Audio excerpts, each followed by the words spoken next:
মহব্বত হচ্ছে তিন প্রকার। যদি বলুন কয় প্রকার? এক নম্বর মহব্বত, মহব্বতে তাবাঈ। দুই নম্বর মহব্বতে আকলি। তিন নম্বর মহব্বতে ইমানি। এক নম্বর মহব্বতে তাবাঈ বা স্বভাবজাত ভালোবাসা। মহব্বত মানে ভালোবাসা, স্বভাবজাত ভালোবাসা। দুই নম্বর হচ্ছে মহব্বতে আকলি, বুদ্ধিগত ভালোবাসা। তিন নম্বর হচ্ছে মহব্বতে ইমানি, ইমানের দিক থেকে ভালোবাসা। মহব্বতে তাবাঈ বা স্বভাবগত ভালোবাসা, স্বভাবজাত ভালোবাসা কাকে বলে? মনে করেন স্বভাবজাত ভালোবাসা হচ্ছে এই যে ভালোবাসা মানুষ জন্মগত থেকে লাভ করে, যে ভালোবাসা মানুষ জন্মগত থেকেই লাভ করে, এটি হচ্ছে স্বভাবজাত ভালোবাসা। জীবনের শুরু থেকে স্বভাবজাত হিসেবে মানুষের সামনে যে ভালোবাসাটা আল্লাহ রাব্বুল আলামিন উদয় করে দেন, সৃষ্টি করে দেন, এটা হচ্ছে স্বভাবজাত ভালোবাসা। এই ভালোবাসার খাতিরে সন্তানের প্রতি পিতামাতার ভালোবাসার উদ্রেক হয়, জন্ম হয়। আবার পিতামাতার প্রতি সন্তানের ভালোবাসা আল্লাহ রাব্বুল আলামিন তৈরি করে দেন, জন্ম করে দেন, এরকম করে উদ্রেক করে দেন। এই ভালোবাসার ক্ষেত্রে একজন আরেকজনকে ভালোবাসে, একজন আরেকজনের প্রতি বিনয়ী, নম্রতা, ভদ্রতা এরকম করে বজায় রেখে চলে। এটি হচ্ছে মহব্বতে তাবাঈ। আর হচ্ছে মহব্বতে আকলি বা বুদ্ধিগত ভালোবাসা কাকে বলে? এটি হচ্ছে মানুষের বুদ্ধিভিত্তিক প্রসিত ভালোবাসা। যেমন আপনি অসুস্থ হয়ে গেলেন, এখন আপনার আকর্ষণ হইল আপনাকে সুস্থ হতে হবে। কথা বুঝতেছেন? আপনি অসুস্থ হওয়ার পরে আপনার আকর্ষণ কি? সুস্থ হতে হবে। সুস্থ হতে গেলে আপনাকে কি করা লাগবে? ওষুধ সেবন করা লাগবে। এই ওষুধ সেবনের প্রতি আপনার ভালোবাসা, এটি হলো বুদ্ধিগত। মহব্বতে আকলি বলা হয়ে থাকে, বুদ্ধিগত ভালোবাসা। আপনার মনে চাইছে আপনি মাছ খাবেন, মাংস খাবেন, অমুকটা খাবেন, কোরমা পোলাও খাবেন, এই যে খাবারের প্রতি ভালোবাসা, ওই সন্তানাদির প্রতি ভালোবাসা, পিতামাতার প্রতি ভালোবাসার ক্ষেত্রে সম্মান আছে। অধীনতা থাকতে পারে কিন্তু আনুগত্যের ক্ষেত্রে রেস্ট্রিকশন আছে। আর আপনি মাছ মাংস খাবেন, ওষুধ সেবন করবেন, এর মধ্যে কোনো সম্মান আছে? এর কোনো সম্মানের উপস্থিতি নাই, অধীনতাও নাই, আনুগত্যেরও কোনো লেশমাত্র খুঁজে পাওয়া যায় না। তিন নম্বর আসেন ইমানি, মহব্বতে ইমানি বা ইমানের দিক থেকে ভালোবাসা। ইমানের দিক থেকে ভালোবাসা হলো ইমানি দাওয়াত। এক কথায় আল্লাহ পাকের সন্তুষ্টির উদ্দেশ্যে কাউকে ভালোবাসায় হচ্ছে ইমানি ভালোবাসা। দুনিয়ার কোনো মানুষের সাথে সুসম্পর্ক বজায় রাখা, তাকে মহব্বত করা, ভালোবাসা, এটিও আল্লাহর জন্য। কারোর সাথে শত্রুতা পোষণ করা, তাকে গালমন্দ করা, তার সাথে সম্পর্ক ছিন্ন করা, এটিও আল্লাহর জন্য। এটি হচ্ছে মহব্বতে ইমানি বা ইমানের দিক থেকে ভালোবাসা। এখন আসেন ভাই, আমরা প্রত্যেকেই আল্লাহ তাআলাকে ভালোবাসতে চাই, আল্লাহ তাআলার ভালোবাসা পেতে চাই। এখন আল্লাহ পাকের ভালোবাসা আমার ভেতরে আছে কি না? আমি আল্লাহকে ভালোবাসি, আমরা প্রত্যেকে দাবি করি। এখানে কেউ এমন নাই যে খুঁজে পাওয়া যাবে না যে আমরা আল্লাহকে ভালোবাসি না। কথাকে বুঝতে পারতেছে? এমন কাউকে খুঁজে পাওয়া যাবে না, আমরা প্রত্যেকে আল্লাহকে ভালোবাসি। কিন্তু কথা হলো, আমরা যে দাবি করি আল্লাহকে ভালোবাসি, আল্লাহর ভালোবাসা আমার ভেতরে আছে কিনা এটা জানার মাপকাঠি আছে না? প্রায় 6টা বিষয় কিতাবের মধ্যে উল্লেখ রয়েছে। এই 6টা নিদর্শন, 6টা বিষয় যদি আপনার ভেতরে থাকে, তাহলে বুঝতে হবে যে আপনি আল্লাহকে ভালোবাসেন। এখন আসুন আমরা মাপকাঠিতে আজকে স্কেলে বা ওই আপনার নিক্তিতে বলেন, আর এরকম দাড়িপাল্লায় বলেন, আর মিজানে বলেন, আসুন আমরা একটু নিজেদেরকে মেপে দেখি তো আমাদের ভিতরে আল্লাহ পাকের ভালোবাসা আছে কিনা। কি রাজি আছেন তো? একটু খেয়াল করে দেখি এই বিষয়গুলো আমাদের ভেতরে আছে কিনা। আমরা প্রত্যেকেই তো দাবি করি আল্লাহকে ভালোবাসি, কিন্তু আল্লাহর ভালোবাসা কতটুকু আমাদের ভেতরে আছে, এতটুকু আমরা আজকে মেপে দেখবো ইনশাআল্লাহ তাআলা। প্রথম প্রকার শর্ত হলো যে হলো আল্লাহর ভালোবাসা আপনার ভেতরে আছে কিনা এটি যাচাই করার প্রথম নিদর্শন হলো যে আপনার ইচ্ছাকে আল্লাহর ইচ্ছার উপরে প্রাধান্য না দেওয়া। অর্থাৎ আল্লাহর ইচ্ছাকে আপনার ইচ্ছার উপরে প্রাধান্য দেওয়া। কথাকে বুঝতে পারছে? আপনার নিজের ইচ্ছাকে আল্লাহর ইচ্ছার উপরে প্রাধান্য দেওয়া। একটু সহজ করে যদি বলি, আপনার ইচ্ছা করছে, আপনার মন চাইছে আজকে একটা খারাপ সিনেমা দেখব, একটু গান শুনবো, একটু অশ্লীলতা বেহায়াপনা করবো, জেনাবে বিচার, সুদ ঘুষ ইত্যাদির দিকে ধাবিত হবো, মনটা চাইছে। আপনার মনে চায় যে সলাৎ পরিত্যাগ করতে, নামাজ বাদ দিতে, নামাজ পড়লে আপনার সময় মতন মসজিদে যাইতে হবে, উজু করতে হবে, গোসল করতে হবে, অনেকগুলো ঝামেলা আপনার কাছে মনে হইতে পারে। আপনি আপনার মনটা চাইতেছে, ইচ্ছা করলেন যে আজকে আর মসজিদে যাবো না, নামাজ পড়বো না, আজকে নামাজ আজকে বাদ। কিংবা আপনি সুদ খাবেন, ঘুষ খাবেন, আপনার মনে অনেক কিছু চায় নাফরমানির দিকে নিয়ে যেতে, আপনার পাপাচারের দিকে ধাবিত আপনার মনটা চাবে। কিন্তু আল্লাহর ভালোবাসা যদি আপনার ভেতরে থাকে, আমি আবার বলছি, আল্লাহর ভালোবাসা যদি আপনার ভেতরে থাকে, আপনার ইচ্ছাকে আপনি প্রাধান্য না দিয়ে আল্লাহ আপনাকে যে ইচ্ছা, আল্লাহ যে ইচ্ছা করেছেন, এই আল্লাহর ইচ্ছাকে একজন আল্লাহর প্রেমিক সর্বাগ্যে প্রাধান্য দিবে। কেমন? মন চাইছে খারাপ সিনেমা দেখবো, গান শুনবো, কিন্তু আল্লাহ তো এটা হারাম করে দিয়েছেন। সুদ খাবো, আল্লাহ তো হারাম করে দিয়েছেন। সালাত পরিত্যাগ করবো, আল্লাহ তো এটা আপনার মেনে নিবেন না, আল্লাহ তো আমাকে কঠোরভাবে হুঁশিয়ারি দিয়েছেন। একজন প্রকৃত আল্লাহ প্রেমিক, আল্লাহকে ভালোবাসনেওয়ালা ব্যক্তি তে কখনোই আল্লাহর ইচ্ছাকে মাইনাস করে নিজের ইচ্ছাকে প্রাধান্য দিতে পারে না। আজান হয়ে গেলে আল্লাহ প্রেমিক কখনো বসে থাকবে না, দৌড়বে মসজিদের দিকে। একজন আল্লাহ প্রেমিক কখনো সুদ খাইতে পারে না, ঘুষ পাইতে পারে না, অন্যায় করতে পারে না, চগলখড়ি করতে পারে না, মিথ্যা কথা বলতে পারে। তাহলে এখন বুঝে থাকলে বলুন তো ভাই, আমরা এই যে আমাদের ইচ্ছাগুলোকে বেশি প্রাধান্য দেই না আল্লাহর ইচ্ছাকে বেশি প্রাধান্য দেই? মন খারাপ করলেন নাকি? কথা বলেন না, নাকি আমার কথা বোঝেন নাই? আল্লাহর ইচ্ছাকে প্রাধান্য দেই নাকি নিজের ইচ্ছাকে?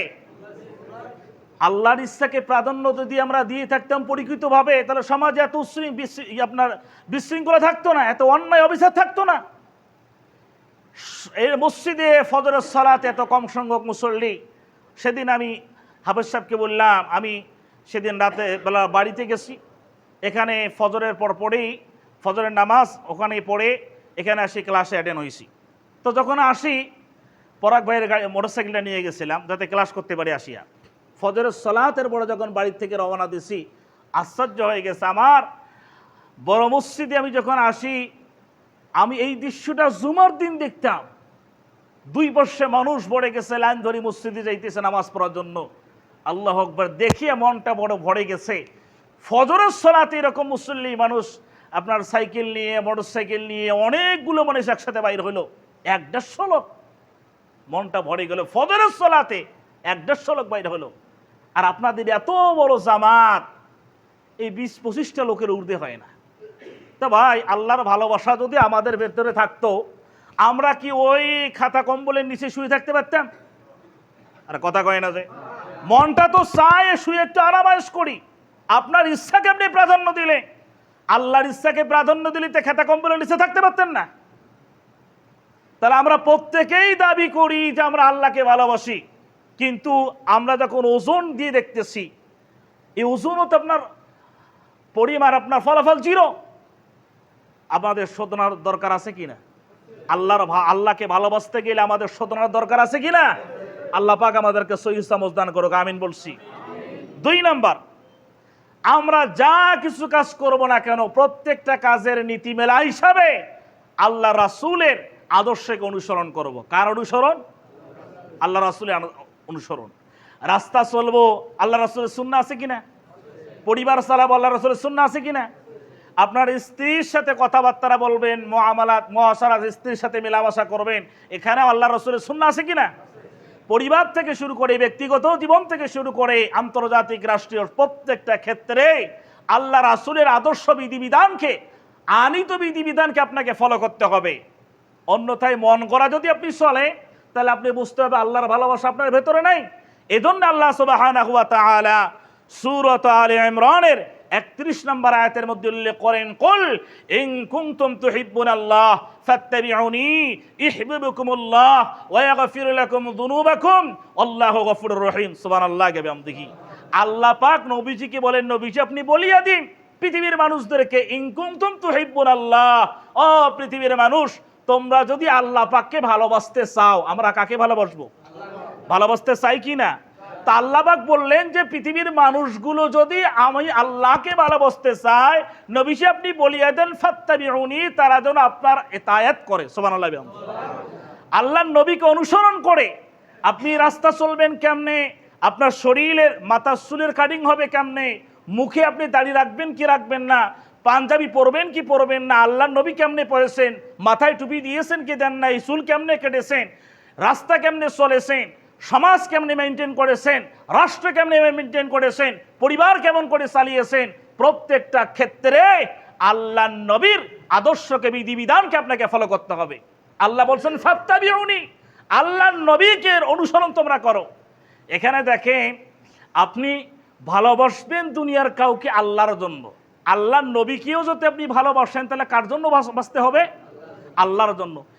সত্তাগতভাবে নবীকে ভালোবাসার কোনো সুযোগ নাই, আল্লাহর জন্য। আল্লাহ বলছেন কুল ইন কুনতুম তুহিব্বুন আল্লাহ ফাত্তাবিউনি, আল্লাহর ভালোবাসা পেতে গেলে নবীর অনুসরণ করতে হবে, এটাও আল্লাহর জন্য নবীকে ভালোবাসা। পৃথিবীর কোনো মানুষকে, পৃথিবীর কোনো বস্তু ব্যক্তিকে সত্তাগত ভালোবাসার কোনো সুযোগ নাই, একমাত্র আল্লাহ তাআলার জন্য ব্যতীত। কারোর সাথে সুসম্পর্ক বজায় রাখা, কারোর সাথে সুসম্পর্ক নষ্ট করা, এটি কেবলমাত্র কার জন্য? আল্লাহ পাকের জন্য। এজন্য আল্লাহ বলছেন কুল ইন কুনতুম তুহিব্বুনাল্লাহ ফাত্তাবিউনি ইউহিব্বুকুমুল্লাহ, যদি তোমরা আল্লাহর ভালোবাসা পেতে চাও নবীর অনুসরণ করো, নবীর অনুসরণ করলে পরে আল্লাহ তোমাদেরকে ভালোবাসবে। পরিণামে কি হবে? ওয়ায়াগফির লাকুম যুনুবাকুম, আল্লাহ তোমাদের তামাম জিন্দেগীর গুনাহ খাতাগুলো মাফ করে দিবে। সম্মানিত সুপ্রিয় উপস্থিতি, তাহলে 2 নম্বরে হলো প্রত্যেকটা কাজের ক্ষেত্রে আমরা অনুসরণ করব কার? আল্লাহর নবী সাল্লাল্লাহু আলাইহি ওয়াসাল্লামের। 3 নম্বর হচ্ছে সকল ইমানদারদের প্রতি দয়া, অনুগ্রহশীল হওয়া। সকল ইমানদারদের প্রতি দয়া, অনুগ্রহশীল হওয়া, দয়াবান হওয়া, বিনয়ী হওয়া। আল্লাহ সুবহানাহু ওয়া তাআলা সূরাতুশ শুআরা 215 নম্বর আয়াতের মধ্যে বলেন ওয়াখফিদ জানাহাকা লামিনিত্তাবাআকা মিনাল মুমিনিন। নবীজি ওয়াখফিদ জানাহাকা, আপনি বিনয়ী হন, আপনি নম্র হন, আপনি অনুগ্রহশীল, দয়াপরবণ হন। কাদের প্রতি? লামানিত্তাবাআকা মিনাল মুমিনিন, যেই সমস্ত ইমানদাররা আপনি নবীর অনুসরণ করে, আপনাকে ফলো করে, আপনার আদর্শকে যারা মেনে নিয়েছে, নবীজি আপনি ওই সমস্ত ইমানদারদের প্রতি আপনি দয়া পরবণ হন, অনুগ্রহকারী হন, আপনি বিনয়ী হন। সুবহানাল্লাহ। আগে বয়ান দেখি, আসুন সাহাবাই কিরামদের এই একে অপরের প্রতি তারা কিরকম ছিল। আল্লাহ সুবহানাহু ওয়া তাআলা সূরাতুল ফাতহ 29 নম্বর আয়াতের মধ্যে উল্লেখ করেন মুহাম্মাদুর রাসূলুল্লাহ ওয়াল্লাযীনা মাআহু আশিদ্দাউ আলাল কুফফার রুহামাউ বাইনাহুম। সুবহানাল্লাহ। বাম দেখি, মুহাম্মাদুর রাসূলুল্লাহ, মুহাম্মদ সাল্লাল্লাহু আলাইহি ওয়াসাল্লাম আল্লাহ পাকের রাসূল। ওয়াল্লাযীনা মাআহু আশিদ্দাউ আলাল কুফফার, আর তেনার অনুসারী, তেনার সাহাবায়ে কেরাম কাফেরদের ব্যাপারে বড় কঠোর, কিন্তু রুহামাউ বাইনাহুম, তারা একে অপরের প্রতি দয়াশীল, ক্ষমাশীল, অনুগ্রহশীল, বিনয়ী। আল্লাহ পাক একে অপরের প্রতি বিনয়ী হতে বলছেন। বুঝে থাকলে বলুন আমরা বান্দা কার? আরে কথা বলেন না যে আমরা বান্দা কার? আল্লাহর বান্দা, আল্লাহর গোলাম পরিচয় দিতে লজ্জা হয়? তা কথা বলেন না যে, একটু মহব্বত সহকারে বলুন না আমরা বান্দা কার? আল্লাহ বলেন ওয়া ইবাদুর রহমানিল্লাযীনা ইয়ামশুনা আলাল আরদি হাওনাও ওয়া ইযা খাতাবাহুমুল জাহিলুনা ক্বালু সালামা। ওয়া ইবাদুর রহমান, আমরা রহমানের গোলাম। আমরা কার গোলাম? রহমানের গোলাম। রহমানের গোলামের বৈশিষ্ট্য কি? আল্লাহ পাক পড়ে বলেন ওয়া ইবাদুর রহমানিল্লাযীনা ইয়ামশুনা আলাল আরদি হাওনা, তারা পৃথিবীতে বিনয়ী, তারা নম্র ভদ্র হয়ে পৃথিবীতে বিচরণ করবে, বসবাস করবে। আর কি করবে? ওইদা খাতাবাহুমুল জাহিলুনা ক্বালু সালামা, জাহিল মূর্খরা যখন তাদের সাথে তর্ক বিতর্কে লিপ্ত হবে তখন তারা বলবে ক্বালু সালাম, আপনাকে সালাম। সালাম 3 প্রকার, একটা সাক্ষাতে সালাম, একটা অনুমতি সালাম, আর একটা বিদায়ী সালাম। আপনি তাকে বিদায়ী সালাম জানাবেন, ভাই আপনার সাথে তর্ক করার কোনো দরকার নাই। এটি হলো রহমানের বান্দার, রহমানের গোলাম, আল্লাহর বান্দার, আল্লাহর গোলামদের একটা বৈশিষ্ট্য। পৃথিবীতে বিনয়ীভাবে চলবে, নম্র ভদ্রতার সাথে চলবে, একে অপরের প্রতি বিনয়ী হবে, একে অপরের প্রতি দয়াপরবণ হবে। সম্মানিত সুপ্রিয় উপস্থিতি, আমাদের ইচ্ছা মতো চলার কোনো সুযোগ নাই। আমাদের মন মতো চলার কোনো সুযোগ নাই। কারণ আল্লাহ পাক আপনাকে আমাকে পৃথিবীতে প্রেরণ করেছেন, পাঠাইয়া দিয়েছেন। আল্লাহ পাক আমার একটা নাম দিয়েছেন। কি নাম জানেন? কি নাম জানেন? আমাদের নাম কি? আল্লাহ আমাদেরকে পৃথিবীতে পাঠাই দিয়েছেন, আমাদের নাম কি? আল্লাহ পাক আমাদের নাম দিয়েছেন যে তোমরা আল্লাহ পাকের খলিফা। ওয়াইদ ক্বালা রাব্বুকা লিল মালাইকাতি ইন্নী জাইলুম ফিল আরদি খলিফা। আমরা আল্লাহর খলিফা। আমাদের নাম কি জোরে বলুন? আমরা আল্লাহর খলিফা। আল্লাহ পাক আমাদের নাম দিয়েছেন। এই 2-4 মিনিট মানে একটু বেশি হয়ে যাবে, বিরক্ত হবেন?